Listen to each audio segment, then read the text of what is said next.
I'm joined by Miranda Sefcik, who is with the Emergency Services District number 11, who texted us a minute ago about some structural damage there. Miranda, if you can hear me, please give us an update on what you all sustained in your area.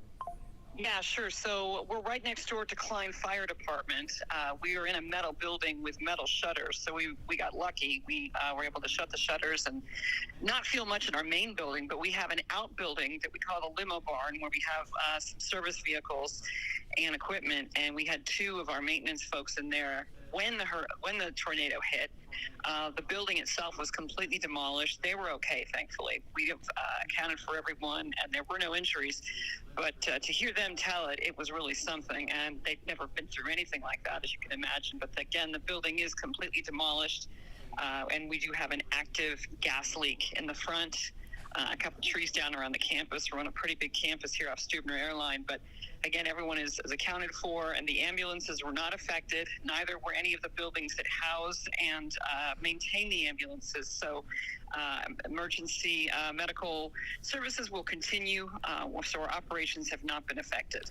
So, number one, tell me exactly where you are located, and then I'm curious about this outbuilding where your two maintenance workers were inside. Is that also a metal type of structure, or kind of give us a feel for how that was built, just to be indicative of the power of this thing that rolled through? Sure. So we are on a 44-acre campus here between Spring Cypress and Louetta on Stubner Airline. We have a number of outbuildings. The one that was completely destroyed was by far the oldest and weakest, and that's why we just used it for sort of a maintenance storage shed. That just folded like tissue paper. It's completely demolished. And the workers were actually inside that structure? They were inside the structure when it hit, yes. They said it went dead silent. All of a sudden they heard a great deal of rain on the outside. The building itself is metal, but again, it's not really structurally modern. So it kind of folded like an outbuilding shed would fold.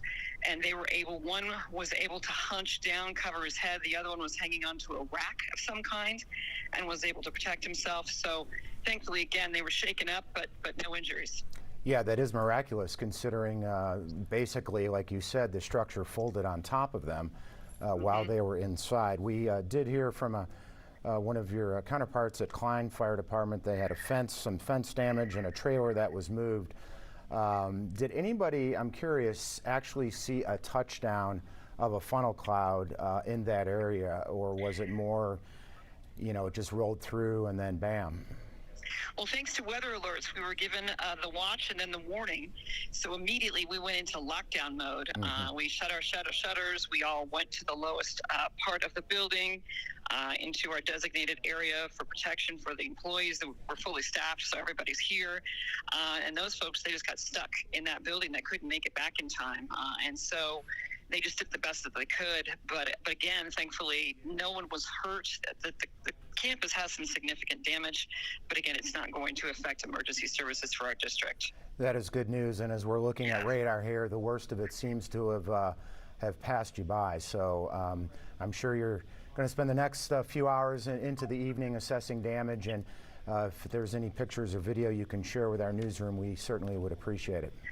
Yes, we do have security cameras everywhere. We're trying to pull up some footage. If we can get any of that, we'll let you know.